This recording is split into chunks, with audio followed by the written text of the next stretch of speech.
नमस्कार किसान भाइयों गन्ना पौधा हो या गन्ना पेड़ी हो, किसान तभी खुश होता है जब उसके गन्ना खेत की जो पत्तियां हैं वो चौड़ी चौड़ी होती हैं, काली काली होती हैं और ये कहा जाए कि काली एकदम पॉलिश सी हो जाती है और उसका कलर एकदम से जेड ब्लैक हो जाता है। तभी वो खुश होता है, तभी उसका मन प्रसन्न होता है और वो समझता है कि जो उसने मेहनत की है वो सफल हो गई है। ये सब काम जब हो जाता है तो पौधा तेज़ी से बढ़वार भी करता है, रोगों से लड़ने की शक्ति भी उसमें आ जाती है। इस टाइम तो हम अपने गन्ना पौधा व पेड़ी को काफ़ी दवाइयों का इस्तेमाल करके उसको बचा लेते हैं, लेकिन जब बरसात का सीज़न शुरू होता है तब उसको इन सब की ज़्यादा ज़रूरत होती है। तब गन्ना पौधे को रोगों से लड़ने की क्षमता उसमें होनी चाहिए। उदाहरण ये है कि यदि एक कमज़ोर व्यक्ति है तो आप देखते होंगे जो कमज़ोर व्यक्ति है उसे रोगों से लड़ने की क्षमता भी उसमें कम होती है।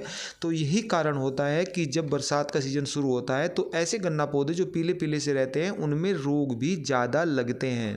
किसान भाइयों, एक खाद ऐसा है जो ये सभी काम करता है, रोगों से लड़ने की क्षमता का भी विकास करता है और पत्तियां चौड़ी चौड़ी करता है और उसको जेड ब्लैक कर देता है और बढ़वार भी तेज़ी के साथ करता है।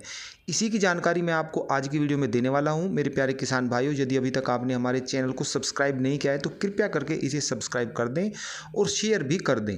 तो चलिए किसान भाइयों, अब आगे बढ़ते हैं और मैं बताता हूं कि उस खाद का नाम क्या है। वो मैग्नीशियम है और मैग्नीशियम एक ऐसा खाद है जिसे आप देखते हैं तो नमक जैसा बिल्कुल सफ़ेद वाइट आपको दिखाई देगा और ये सेकेंडरी तत्व है। पौधा हो या पेड़ी हो, ये दोनों में बहुत ही अच्छा काम करता है। वहाँ पर इसकी मात्रा की बात की जाए तो 10 केजी प्रति एकड़ के हिसाब से इसको लगाना है, गन्ना पौधा हो या पेड़ी हो। यदि गन्ना पौधा है तो 10 केजी प्रति एकड़ के हिसाब से लगाइए, उसकी जुताई कर दीजिए और फिर उसमें पानी लगा दीजिए। पेड़ी में भी आपको यही तरीका अपनाना है, वहाँ पर भी आपको इसका इस्तेमाल इसी तरीके से करना है। उसमें बखेर दीजिए, पानी लगा दीजिए, तो वहाँ पर इसका दोनों जगह बहुत ही अच्छा, बहुत ही शानदार गजब का रिजल्ट आता है। आपको एक चीज़ का ध्यान रखना है, जब भी आप इसे गन्ना पौधा या पेड़ी में लगाएं तो इसे यूरिया में मिक्स बिल्कुल भी ना करें, क्योंकि जब भी इसे आप यूरिया में मिक्स करेंगे तो वहाँ पर ये पानी पानी हो जाएगा। बेहतर होगा कि आप रेत या बदरपुर में इसको मिलाइए और बखेरिए, तब इसके साथ में ये प्रॉब्लम नहीं आएगी, वहाँ पर ये पानी पानी नहीं होगा। एक चीज़ का आपको और भी ध्यान रखना है, जब तापमान 40 डिग्री से ऊपर चला जाए तब इसका इस्तेमाल नहीं करना है।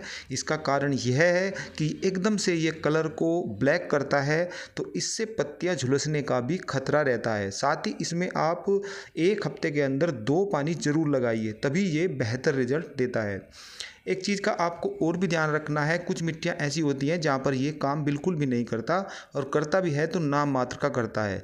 कुछ मिट्टी ऐसी होती हैं, कुछ ज़मीन ऐसी होती हैं किसान भाइयों, आपने देखा भी होगा, उसमें लगातार पानी भरा रहता है काफ़ी दिनों तक, जिसके कारण पौधा पीला पीला वैसे ही हो जाता है, ऑलरेडी हो जाता है। तो वहाँ पर ये काम नाम मात्र का करेगा, कोई ख़ास रिजल्ट वहाँ पर नहीं होगा। तो ऐसी ज़मीन में आप इसका इस्तेमाल नहीं करें तो बेहतर होगा। कुछ ज़मीनें ऐसी होती हैं जहाँ पर ये बहुत ही गजब का शानदार रिजल्ट देता है, तो वे ज़मीनें होती हैं कम बलुई दोमट मिट्टी, यानी कि जो जिसमें कम बालू होती है, ऐसी दोमट मिट्टी हो या काली दोमट मिट्टी हो, वहाँ पर इसका रिजल्ट देखने लायक होता है। बहुत ही अच्छा शानदार गजब का रिजल्ट ये वहाँ पर देता है। तो किसान भाइयों, जो मैंने बात बताई हैं उनकी आपको सावधानी भी रखनी है, उन चीज़ों को ध्यान में रखते हुए मैग्नीशियम खाद का इस्तेमाल कीजिए। ये सेकेंडरी तत्व है और अपने गन्ना पौधे की पत्तियाँ चौड़ी चौड़ी कीजिए, ब्लैक कीजिए और उसकी बढ़वार भी तेज़ी के साथ कीजिए।